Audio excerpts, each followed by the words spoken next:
Bonsoir et bienvenue dans Sport 10, votre magazine qui traite de l'actualité sportive du département.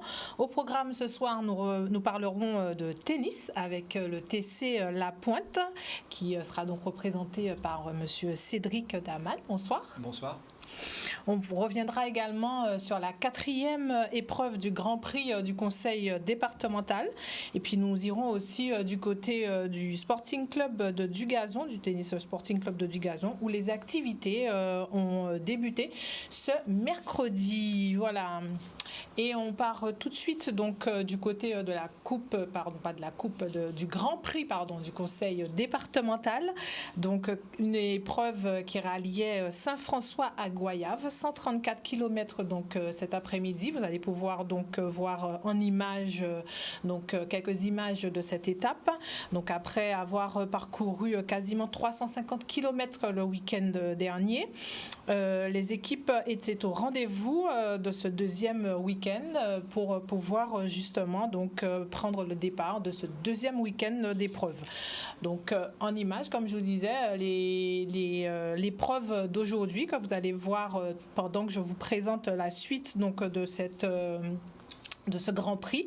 Donc une belle épreuve cet après-midi entre Saint-François et Goyave qui a donc vu une échappée de 5 hommes longtemps mener la course pour finalement une arrivée au sprint avec la victoire du Vénézuélien Yorman Fuentes de l'ASC Carac.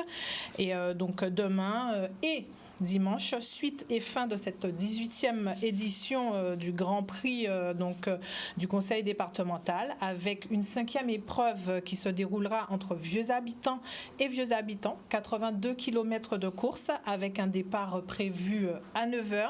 Dimanche, 6e manche, Abim, 182 km à parcourir, donc départ prévu à 11h. Et vous pourrez bien sûr suivre l'intégralité de cette coupe, je reste encore dans le basket, excusez-moi, c'est pas la coupe, c'est le Grand Prix du Conseil départemental, 18e édition sur l'antenne bien sûr de Canal 10. Déjà, vous pourrez suivre donc dès ce soir la 4e épreuve d'aujourd'hui avec Pascal et Moïse qui étaient donc sur l'épreuve. Vous allez pouvoir donc voir l'intégralité donc de cette course à partir de 21h30 ce soir. Et puis donc dès demain, toujours sur l'antenne de Canal 10, vous pourrez suivre donc en direct la course, l'épreuve, la 5e épreuve donc de demain, et puis dimanche également vous pourrez suivre l'intégralité donc de cette dernière épreuve Abim sur l'antenne de Canal 10, bien sûr la chaîne du vélo avec Pascal Abattant qui vous fait vivre bien sûr avec ferveur et passion cette 18e édition donc du Grand Prix du Conseil départemental.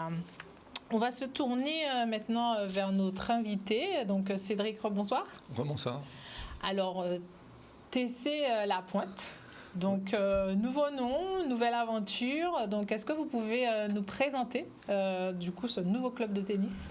Donc le TC La Pointe aujourd'hui exerce sur le site de l'ex-Marina Tennis Club. Donc il faut savoir que la Marina Tennis Club c'est un site d'exception que tout le monde connaît en Guadeloupe. Pendant très longtemps en fait le club de tennis de la Marina Tennis Club était le plus grand club de tennis de Guadeloupe. J'ai envie de dire même que ça dépassait un peu la frontière de la Guadeloupe puisque c'était même reconnu au niveau national. Il y avait des tournois sur invitation avec des joueurs des Pôles France qui venaient sur le site, des tournois sur invitation pour élever le niveau et confronter les joueurs locaux à des joueurs nationaux de niveau supérieur. Donc, et aujourd'hui, ce site, on essaie de le relancer parce que pendant 8 ans, la Ligue de tennis de Guadeloupe a été délégataire dans le cadre d'une délégation de service public et avec une gestion vraiment catastrophique a amené ce site à quelque part presque péricliter, parce qu'aujourd'hui la piscine est hors d'état, puisqu'on parlait beaucoup de l'activité tennis, mais il y avait également le club d'Agua Palme qui a formé de nombreux champions. Donc l'idée aujourd'hui, c'est maintenant que la nouvelle municipalité a mis fin à cette délégation l'obligation de service public avant son terme, puisque le délégataire n'a pas rempli les objectifs qui étaient fixés. Notre président, Claudie Bonnette, a fait un gros travail pour faire reconnaître l'association auprès de la municipalité. Et aujourd'hui, on bénéficie d'une convention qui nous permet d'exercer sur le site. Et parallèlement, en fait, il y a un appel à projet qui a été lancé. Donc nous, de notre côté, nous allons répondre à l'appel à projet. Je pense que d'autres personnes vont répondre à l'appel à projet. Et l'idée qui ressort de ça, au niveau de la municipalité, ils veulent vraiment que l'activité sportive soit au cœur du projet qui sera présenté. Donc l'idée, en fait, c'est de faire un complexe multisport et de relancer l'ensemble des activités, parce que j'ai envie de dire, avant, les deux activités phares étaient le tennis et la natation et l'aquapalme, puis d'autres associations exerçaient aussi sur le site, puisqu'il y avait un dojo, il y avait d'autres activités. Et aujourd'hui, l'idée, c'est ça, autour des activités qui sont associés à la Fédération française de tennis, à savoir le tennis, le padel et le beach tennis, c'est de construire un projet pour permettre à différentes associations de redynamiser le site.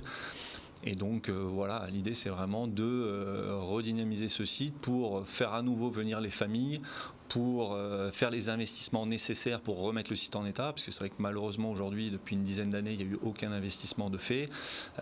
Il ne reste plus que l'activité tennis, mais qui est vraiment à un niveau minimum. Donc voilà, on va travailler par phase. Déjà, nous, notre objectif, c'est de relancer l'activité tennis, relancer une école de tennis, relancer une école de tennis aussi pour les adultes, proposer à nouveau des cours, la pratique libre continue. Et donc aller par étapes et ensuite voir ce qui va se passer dans le cadre de l'appel à projet. Alors c'est sûr que le contexte actuel n'est pas facile, puisque donc là nous sommes malheureusement fermés aujourd'hui, puisque tous les ERP par décision préfectorale sont fermés. Mais on essaie malgré tout de préparer. Voilà, on est un peu dans les starts pour démarrer la nouvelle saison sportive qui sera vraisemblablement décalée, puisqu'on n'a pas pu démarrer au mois de septembre. Effectivement, une saison sportive un peu pour tout le monde, qui est un peu décalée. Tout le monde est un peu en attente. Il commence à y avoir des reprises pour certaines catégories. Et donc là, on commence à entrevoir peut-être une perspective vers mi-octobre. Et justement, c'est pour ça que vous aviez prévu normalement une journée justement porte ouverte pour pouvoir permettre à tout un chacun de venir découvrir justement cette infrastructure. Et vous avez dû du coup aussi décaler cette journée porte ouverte dans le temps par rapport à l'évolution de la situation. Oui, là aujourd'hui il y a tout un travail qui est fait pour essayer de proposer à nouveau l'activité sur le site et donc attirer des nouvelles personnes, parce que malheureusement, je veux dire, on est vraiment reparti au niveau zéro. Donc on avait prévu une journée porte ouverte qu'on a dû décaler pour l'instant au 13 octobre en espérant que les décisions à venir seront positives et qu'on pourra relancer l'activité. On proposera également des stages sur les vacances de la Toussaint, mais même chose, voilà, les dates sont aussi décalées. Donc voilà, aujourd'hui, il faut vraiment faire preuve d'adaptation et puis être conscient que la situation est difficile pour tout le monde. Mais en tout cas, nous, de notre côté, on est prêt à relancer l'activité et puis on s'adaptera en fonction des décisions.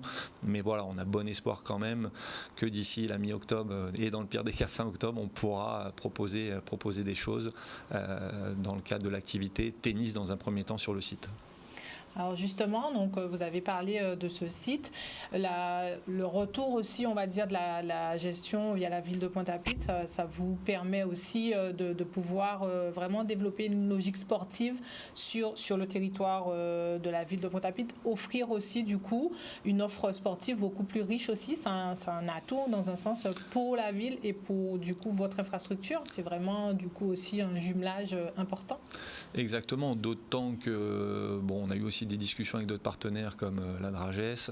Aujourd'hui, il y a un manque d'infrastructures sportives d'une manière générale sur le département.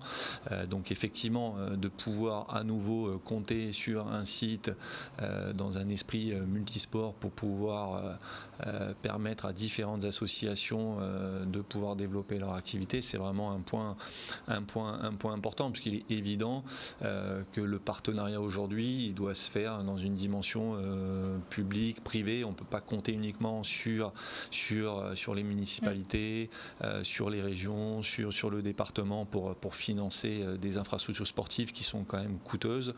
Et aujourd'hui, il faut effectivement réfléchir à une gestion intelligente pour vraiment proposer un maximum d'activités et voilà, développer un peu les infrastructures sportives ou renforcer l'offre, puisque c'est vrai que dans certains secteurs, il y a des demandes.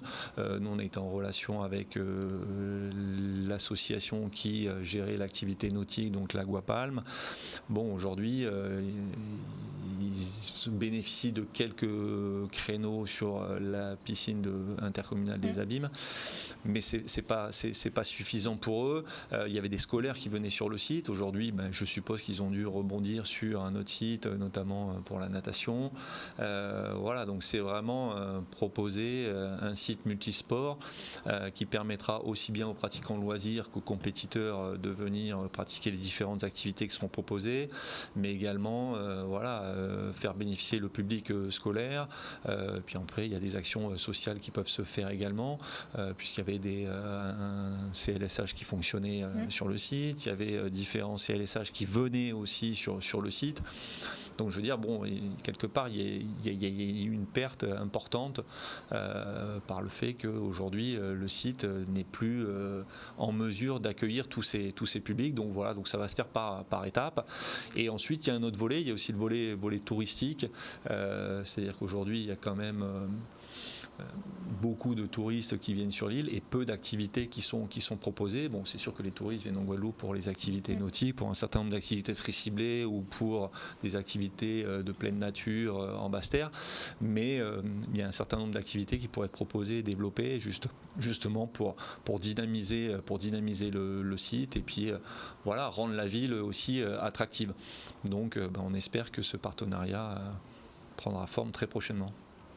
Alors justement, on va se diriger cette fois du côté du Gazon Sporting Club, qui est un peu le même principe que de projet que vous évoquiez tout à l'heure, qui continue son évolution. Et justement, mercredi, il y avait donc la reprise des activités. Donc nous nous sommes rendus du côté du Gazon, justement pour pouvoir voir comment les choses ont pu débuter. Un reportage de Charlie Dagonia.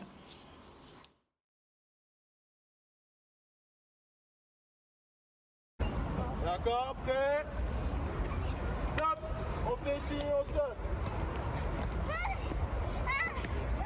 Alors en fait nous on est donc la section tennis en elle-même s'est arrêtée puisqu'on est affilié à la fédération, mais là tout ce qu'on voit ce sont en fait le centre de loisirs sportifs qui est ouvert, puisque depuis un an, vu qu'on a changé nos statuts, on a eu cette chance de pouvoir en changeant nos statuts devenir aussi centre de loisirs. Alors on trouve de l'escrime, on trouve du tennis, on trouve du roller, on trouve du BMX, voilà. Alors déjà, tous les enfants en dessous de 12 ans, donc on peut les recevoir, et au-dessus de 12 ans, ils auront le pass sanitaire dès le 30, ainsi que les adultes. Donc là, on reçoit, donc les enfants sont dispatchés sur les différentes activités, et en fait le midi, il y a des rotations, donc ils sont 4 par table, avec un traiteur qui nous livre pour qu'on puisse faire tourner les enfants et toute la journée. Donc en fait, tous les matins ou l'après-midi, ils sont dispersés sur différentes activités. Là pour l'instant c'est que le mercredi l'école des sports, et ensuite à partir de demain, donc si tout va bien, on ouvrira notre école de tennis, et là toute l'année nous fonctionnons avec une école on a aussi des enfants du CREPS. De faire attention et de faire attention à tout ce qui se passe, mais surtout de ne pas oublier que le sport c'est aussi la santé mentale et la santé bien-être, et qu'il faut essayer de sortir au maximum de tout ça pour donner l'envie aux adultes et aux enfants surtout de revenir à la normalité, parce que c'est très très difficile. On s'aperçoit que les enfants sont stressés, sont angoissés, sont difficiles à gérer, donc il faut qu'ils aillent faire aussi du sport. donc reprendre ce mercredi au Sporting du Gazon Tennis Club. Je suppose, Cédric, vous avez hâte aussi de pouvoir retrouver les terrains de tennis. Au niveau du Gazon Sporting Club, ils sont déjà donc dans leur restructuration beaucoup plus avancée. Est-ce que vous aussi, c'est votre ambition, c'est votre objectif de pouvoir à terme développer ce type de projet, comme vous nous l'avez expliqué un peu au début, arriver à cette formulation à proposer en fait? J'ai envie de dire, ce qui est un peu terrible aujourd'hui, c'est que finalement le Marina Tennis Club était avant-gardiste et avait déjà lancé ce type de projet. Et justement, c'est bien qu'un club ait pris le relais, et notamment autour de l'activité tennis, parce que le Tennis Club de Dugazon, voilà, l'activité phare au départ, c'est le tennis, et pris le relais parce qu'il y avait une forte demande justement d'encadrement de ce type, c'est-à-dire sur le mercredi, toute la journée, proposer différentes activités. Le gros avantage de site de la Marina, c'est qu'il y avait une unité de lieu, tout se passait sur le site. Dans le cadre de Dugazon, effectivement, ils proposent l'activité tennis et quelques activités sur le site, mais après, ils sont plus entre guillemets comme un peu prestataires de services en s'appuyant sur d'autres activités, sur d'autres sites. Mais effectivement, ils ont pris le relais. Et l'idée, effectivement, sur le Marina Tennis Club, c'est de repartir sur ce qui se faisait avant et d'améliorer certaines choses. Mais il y avait ce type d'activité qui était proposé. Donc aujourd'hui, effectivement, le Dugazon Sporting Club a modifié un petit peu son statut justement pour être CLSH, qui leur permet justement aujourd'hui d'accueillir du public, parce que comme Sandrine l'a dit, aujourd'hui les clubs de tennis officiellement sont fermés. Donc on espère nous pouvoir reprendre l'activité tennis et ensuite développer peu à peu les projets. Oui, parce que jusqu'ici, en fait, c'est les structures d'accueil qui peuvent, en fait, proposer des activités sportives aux enfants. Donc, dans le cadre, bien sûr, donc, de cet accueil et pas en tant qu'activité sportive vraiment telle qu'elle. Exactement. Donc, justement, est-ce que, du coup, vous n'êtes pas un peu, on va dire, inquiet, entre guillemets, en se disant que, j'ai quand même, entre-temps, d'autres clubs ont pris la main, effectivement, donc ça commence à se développer de plus en plus. Du coup, est-ce que votre offre sportive, il va vraiment falloir de la patience, ou au contraire vous êtes serein et vous pensez que de toute façon ce sera complètement viable et vous allez pouvoir redynamiser le TC La Pointe? Le site, il est exceptionnel, donc de toute façon aujourd'hui il n'y a pas l'équivalent, j'ai envie de dire, en Guadeloupe, pour avoir aussi écumé un peu différents clubs sportifs, que ce soit dans l'Hexagone ou dans d'autres pays. Je veux dire, on se retrouve plus sur un club multisport, vraiment avec un environnement exceptionnel. Donc à partir du moment où l'activité va être relancée, il n'y a pas d'inquiétude de notre côté, puisque il y avait quand même une piscine, il y avait cette cour de tennis, on avait différents sites multisports, tout ça dans un environnement exceptionnel. Vous êtes sur la presqu'île de Bas-du-Fort, avec une vue incroyable. Je veux dire, il y a quand même un environnement qui est très, très privilégié. Et donc aujourd'hui, si on est en mesure de relancer un projet sportif, je pense que le public suivra. Alors justement, vous avez l'intention de commencer avec l'école de tennis. Vous êtes prêt à accueillir des enfants à partir de quel âge? Est-ce que donc sur cette première année, quels objectifs vous vous êtes fixés pour pouvoir démarrer et puis commencer justement cette restructuration? Aujourd'hui, on va relancer l'école de tennis à partir de 5-6 ans, en fonction de la maturité des enfants, et jusque 12 ans. On verra si on a effectivement une demande pour les plus de 12 ans, parce que comme on l'a vu dans le reportage précédent, il y a la problématique du pass sanitaire aujourd'hui pour les plus de 12 ans. Voilà. Donc effectivement, aujourd'hui, on veut essayer quand même de simplifier les choses. Et puis de toute façon, comme on repart sur une activité, on repart à zéro. L'idée, c'est quand même de repartir sur les plus jeunes et de proposer une offre pour les 6-12 ans. Alors justement, on parlait de ce pass sanitaire qui, on le sait, sera sûrement problématique pour la pratique des jeunes à partir de 12 ans. Donc justement, en ciblant plus jeunes, en ciblant bien sûr la tranche d'âge qui ne nécessite pas de pass sanitaire, ça vous permet donc effectivement de vous relancer. Mais au niveau du coup de l'organisation de votre structure, les adultes, eux, doivent avoir le pass sanitaire. Donc dans la gestion, dans les encadrants, à ce moment-là, est-ce que là aussi, il n'y a pas de difficulté, vous n'avez pas rencontré de problématiques? Vos encadrants ont un pass sanitaire, peu importe, on rappelle, le pass sanitaire, c'est 3 éléments, ça peut être soit la vaccination, soit un test PCR ou un test antigénique, ou soit encore avoir un certificat de rétablissement de la Covid. Non, aujourd'hui, voilà, il y a quand même une communication forte qui est faite, nous, par notre fédération, par la Fédération française de tennis. Aujourd'hui, c'est le choix de chacun de se faire vacciner ou non. Je veux dire, on n'a pas à juger. Mais à partir du moment où on souhaite pratiquer le tennis dans un club de tennis, aujourd'hui, il faut effectivement, soit, comme vous l'avez dit, être vacciné, soit avoir fait un test PCR dans les 72 heures, ou soit avoir contracté et s'être rétabli par rapport à la Covid. Donc voilà, et aujourd'hui, non, on ne rencontre pas de difficultés particulières. Je veux dire, les gens sont informés. Maintenant, chacun est libre de ses choix. Effectivement, il y a un certain nombre de contraintes qu'on est obligé d'accepter à partir du moment où on est un club affilié. De la même manière que c'est difficile aujourd'hui d'accepter, entre guillemets, que l'on ne puisse pas pratiquer le tennis sur un cours de tennis, c'est 650 mètres carrés, vous êtes à 2. C'est difficile de comprendre qu'on ne puisse pas pratiquer, mais je veux dire, voilà, il y a des décisions préfectorales qui sont prises. Vous êtes une structure affiliée, vous êtes une association loi 1901, vous êtes obligé de suivre les décisions. Vous ne pouvez pas aller à l'encontre aujourd'hui. Voilà. Et puis il y a autant d'avis qu'il y a de personnes. Bon, après, chacun. C'est vrai que c'est difficile de toute façon, et puis il faut faire avec.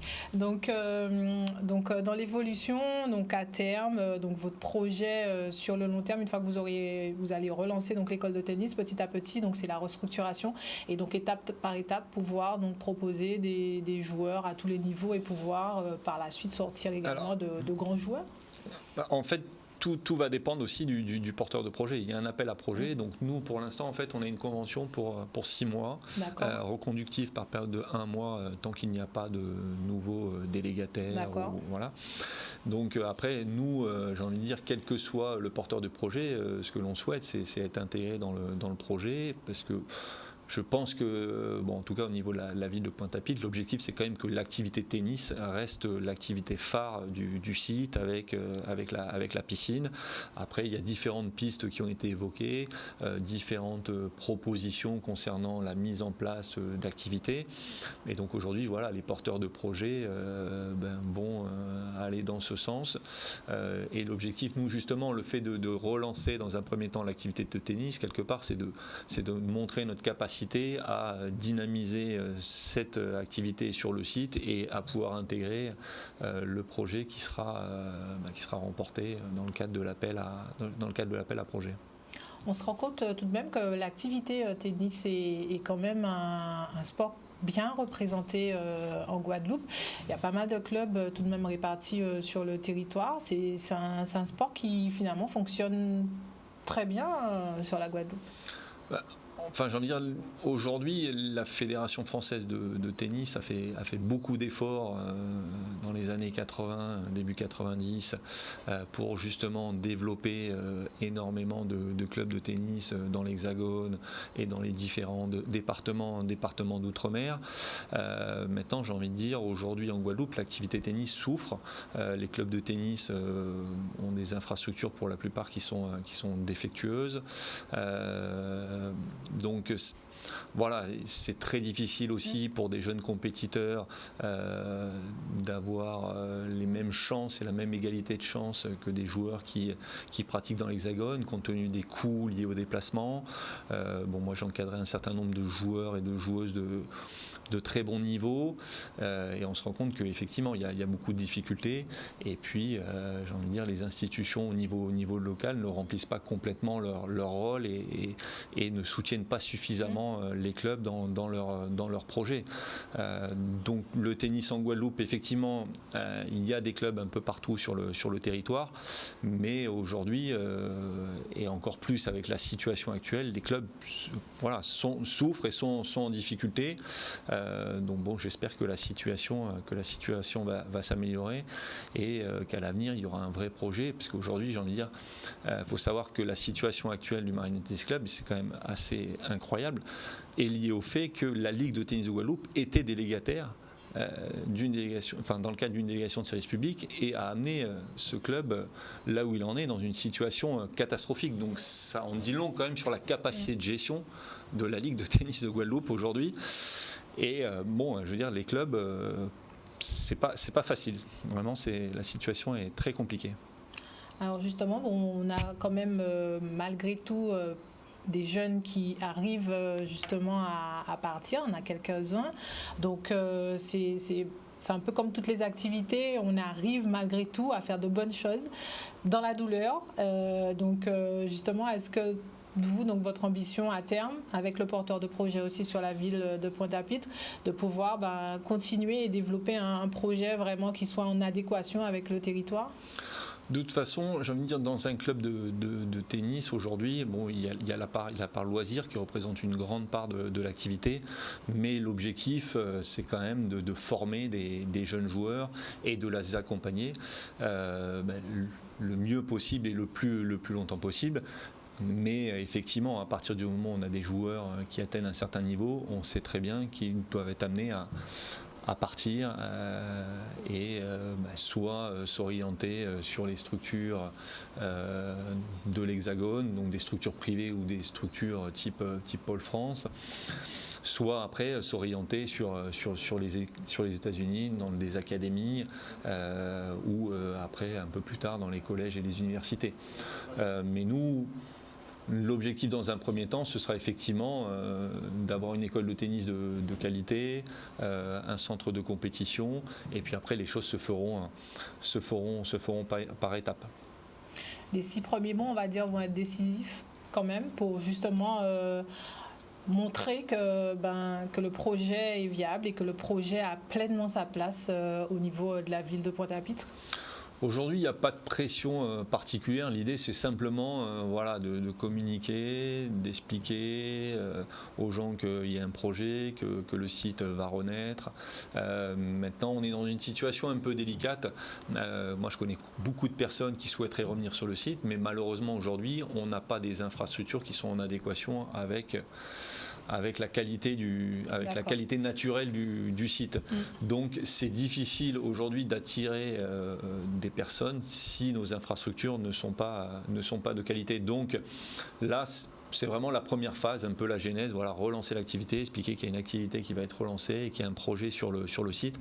Mais ensuite, le développement vraiment de la structure se fera avec le développement des infrastructures. Je veux dire, les deux sont fortement liés.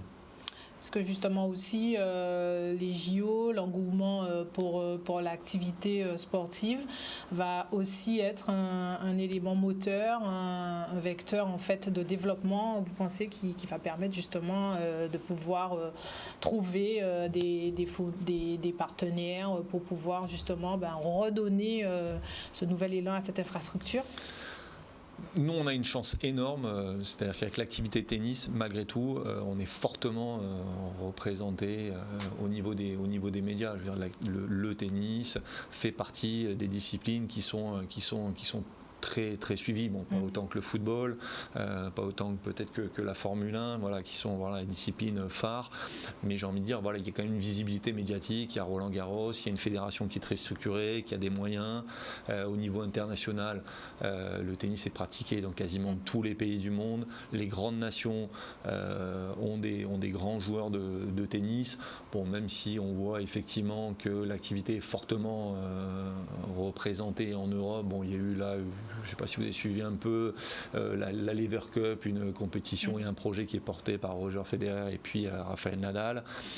Bon, il n'y a pas eu photo entre l'Europe et le reste du monde. À l'inverse, si vous le prenez en golf, il n'y a pas eu photo entre les États-Unis et le reste du monde. Donc voilà, donc j'ai envie de dire, l'activité tennis, elle est quand même bien représentée sur le plan médiatique. Les JO, c'est un plus. Après, je pense que les JO en France, voilà, il y a ce petit côté intéressant, ça va être organisé chez nous. En plus, bon, voilà, il y a vraiment un engouement autour des Jeux Olympiques, d'autant que les derniers Jeux Olympiques ont été organisés dans des conditions très très difficiles et très particulières. Mais on n'est pas, nous, une discipline, le tennis, qui avons besoin, comme d'autres disciplines, des JO pour avoir justement ce petit surplus là de représentation médiatique. Bon, on l'a vu, voilà, des disciplines comme le karaté, à partir du moment où on les retire des Jeux Olympiques, c'est catastrophique pour eux. Bon, pour nous, je vais dire, on a cette chance-là. Maintenant, sur d'autres disciplines, effectivement, que l'on risque de développer sur le site, effectivement, là, ça peut être intéressant sur des disciplines qui sont un peu plus méconnues. Alors justement, donc là, on a vu le projet, vos 6 mois, donc on l'a également dit, donc prochaine échéance, cette journée porte ouverte.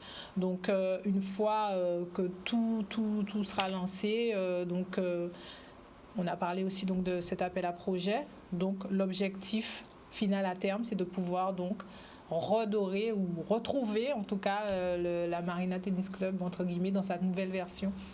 Ouais, une version 2.0.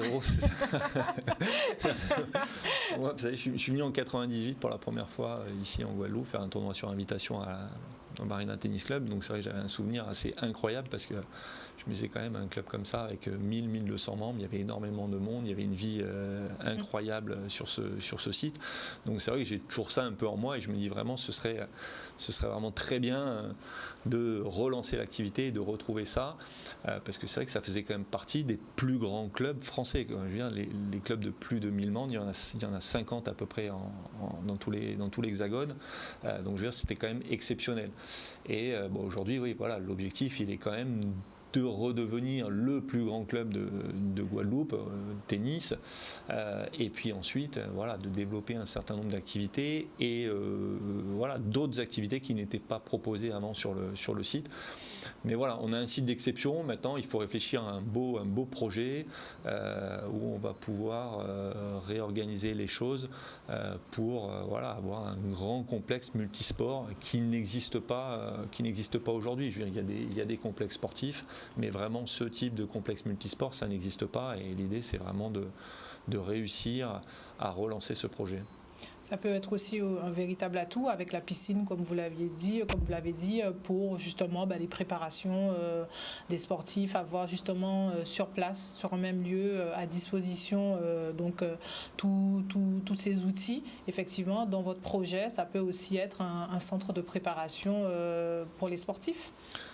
Aujourd'hui, je pense qu'il y a beaucoup d'atouts ici pour attirer justement des sportifs de haut niveau dans le cadre de leur préparation, quelles que soient les disciplines. Au CREPS, ils accueillent un certain nombre d'équipes nationales pour les préparations. Il y a beaucoup d'avantages pour des sportifs de haut niveau à s'entraîner en milieu tropical. Voilà, il y a des études qui ont été faites dans ce sens.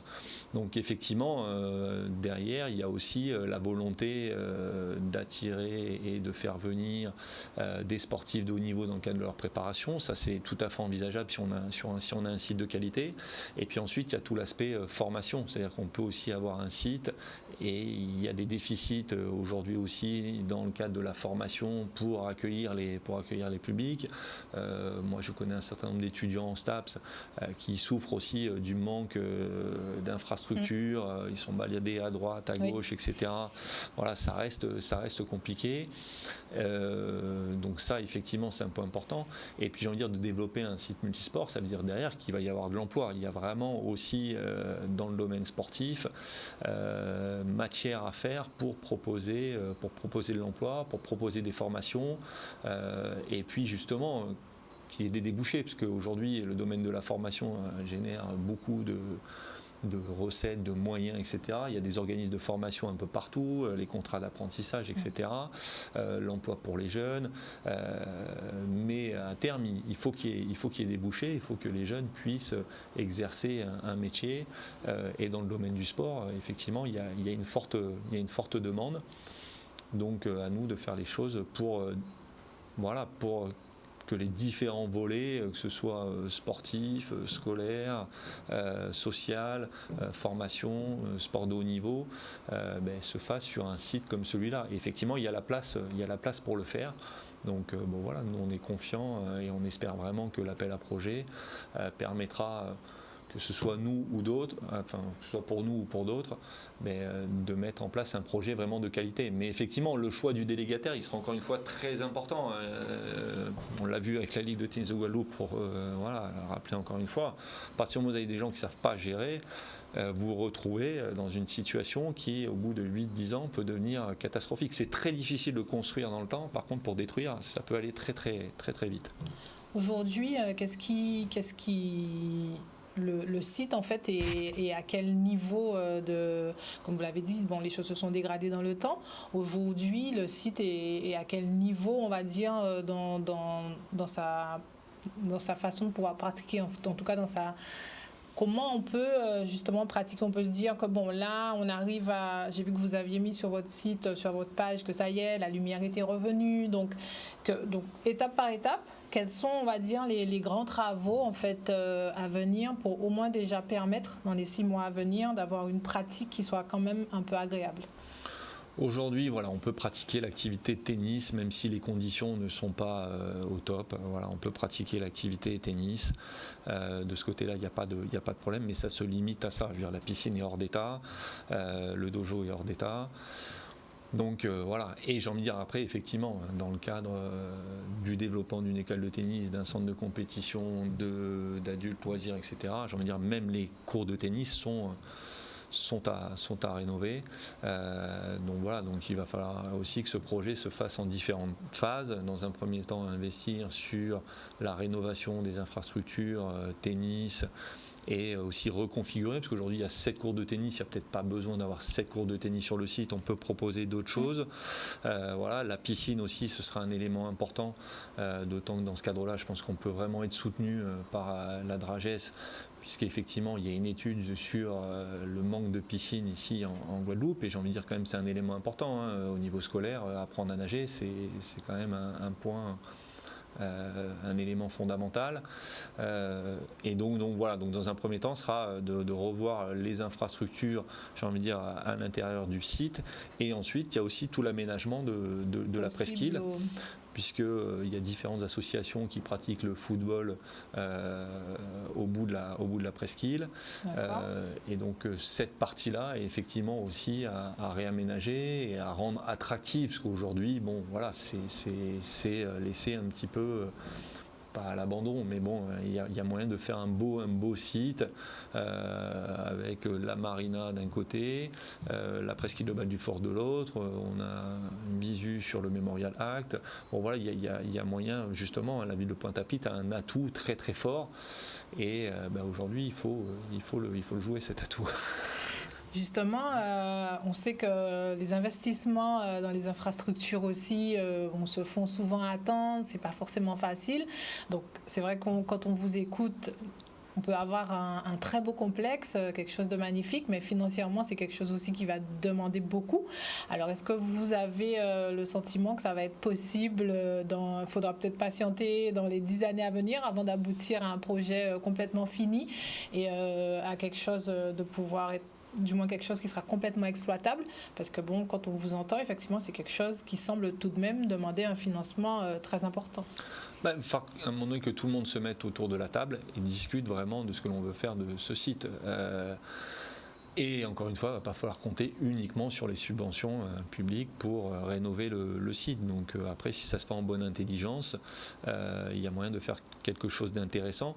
De toute façon, si c'est pour faire quelque chose à minima, il y a plein de volets qu'on ne pourra pas exploiter et finalement on rentrera à nouveau dans quelque chose de moyen et qui ne sera pas rentable. Aujourd'hui, voilà, il y a des investissements à faire et puis encore une fois, on sait que voilà, vous investissez dans les cours de tennis, mais vous savez que dans 10 ans, il faut les rénover et c'est ça aujourd'hui qui manque un petit peu dans le milieu associatif, c'est de toujours compter sur les subventions publiques pour envisager des aménagements et on attend jusqu'à un moment donné où on passe un certain seuil où finalement du coup les terrains sont plus praticables, on perd nos adhérents, enfin voilà, on rentre dans un cercle un peu difficile. Donc voilà, il faut plutôt rentrer dans un cercle vertueux où voilà, chacun doit faire les investissements nécessaires et puis après essayer aussi de diversifier les offres. C'est-à-dire que c'est sûr qu'un CLSH qui va venir, il y aura des efforts financiers qui sont faits voilà, pour permettre à tout le monde de pratiquer.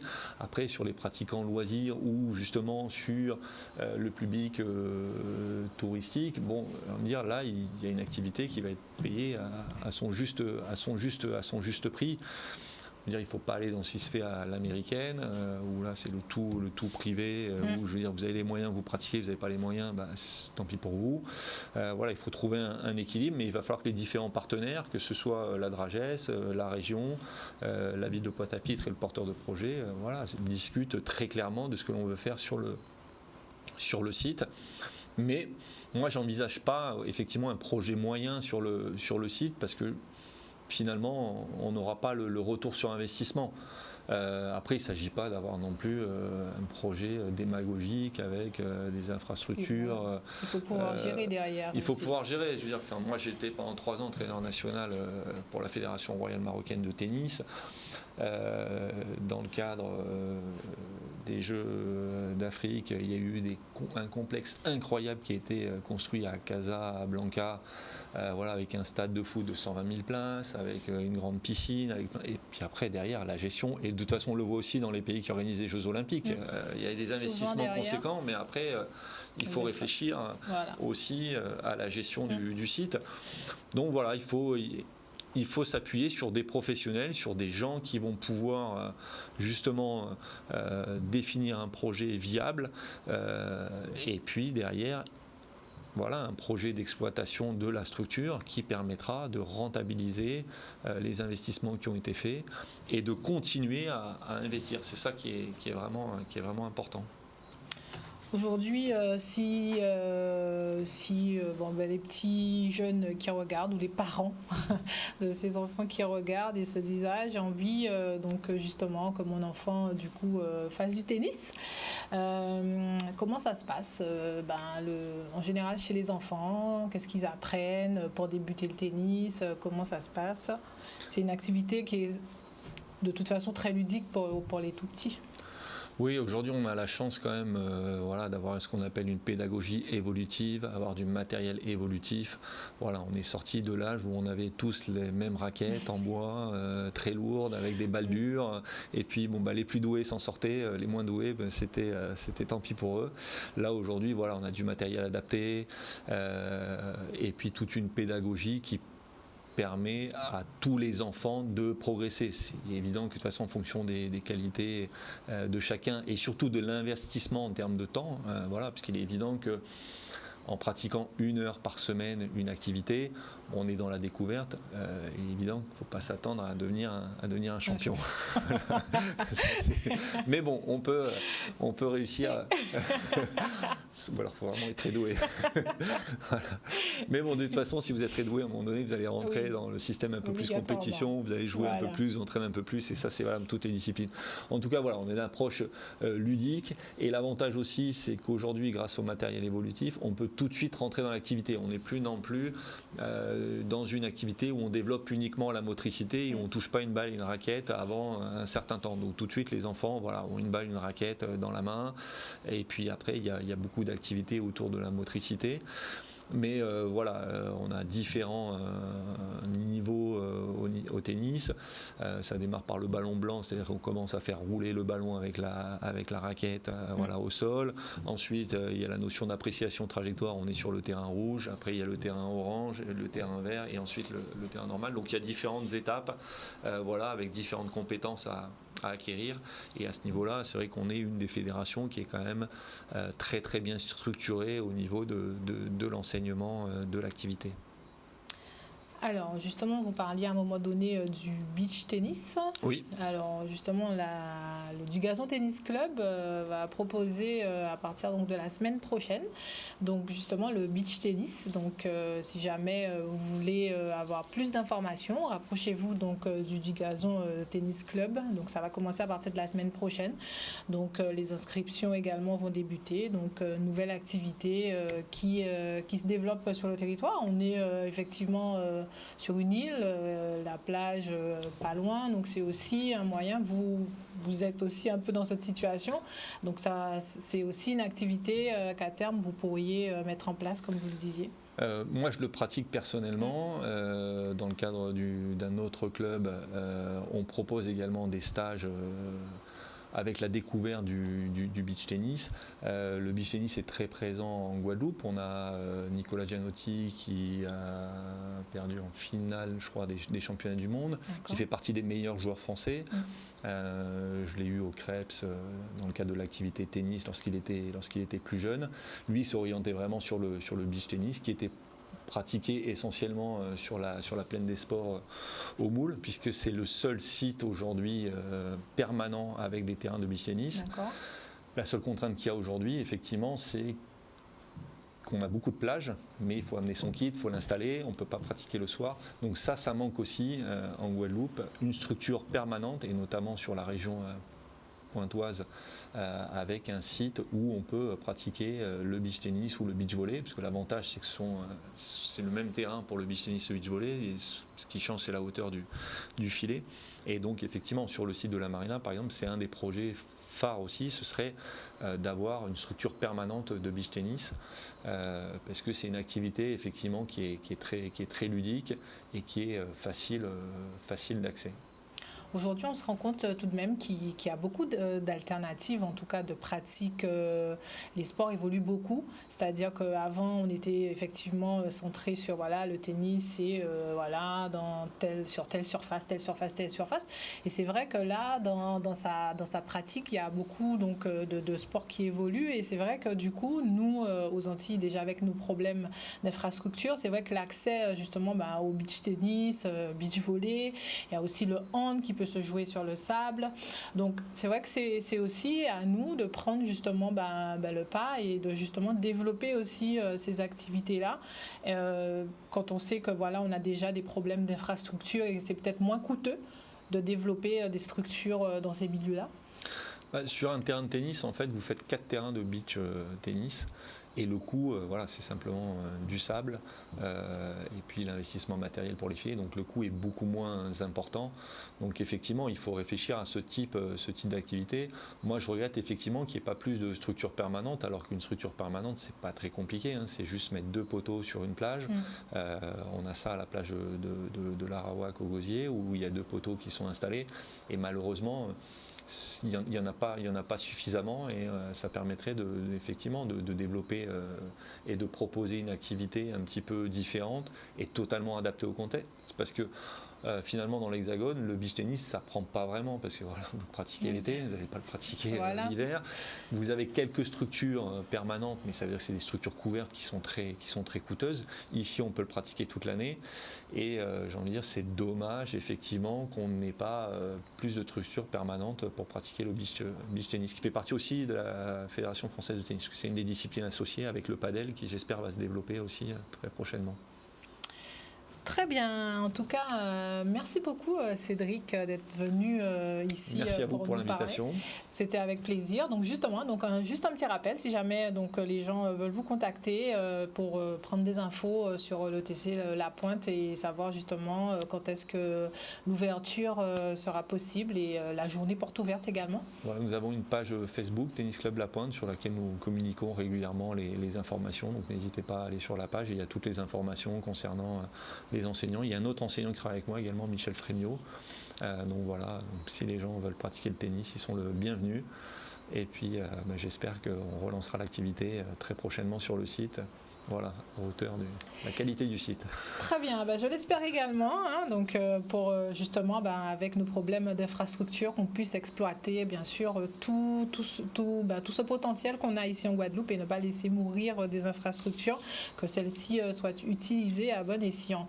On revient juste avant de se quitter, bien sûr, justement, le Grand Prix du Conseil départemental. On vous rappelle, ce week-end, il y a eu donc la 4e épreuve cet après-midi, remportée par le Vénézuélien de l'ASC Carac, Yorma Fuentes, si vous pouvez voir les images de cette course de cet après-midi, que vous pourrez donc voir en intégralité ce soir sur l'antenne de Canal 10 à partir de 21h30, et puis donc en direct demain la 5e épreuve entre Vieux Habitants et Vieux Habitants, 82 km comme je vous l'ai dit, et puis pour finir dimanche, Abîme sur 182 km. Sur ces 2 week-ends, les coureurs auront parcouru quasiment plus de 500 voire 600 km, donc une bonne préparation pour le Tour de la Guadeloupe qui sera donc à la fin de ce mois d'octobre, durant la première semaine des vacances de la Toussaint, première semaine qui justement qui sera dédié on va dire, au rattrapage scolaire. Donc ça va être une belle ambiance, le tour, l'école. Donc voilà, ça promet. Donc on verra bien comment ça va se passer. Et nous, on se dit bien sûr, on remercie encore Cédric d'être venu jusqu'à nous. Et puis on se dit rendez-vous vendredi prochain pour un nouveau numéro de Sport 10. Bonne soirée à vous. Et je rappelle aussi que ce Grand Prix est à huis clos également. Donc malheureusement, vous ne pouvez pas assister à l'arrivée. Et donc, si vous pouvez vous placer sur les routes pour encourager les coureurs, mais à l'arrivée, la ligne d'arrivée est fermée au public. Voilà, bon week-end à vous et puis rendez-vous vendredi prochain pour un nouveau numéro de Sport 10. Bonne soirée à tous.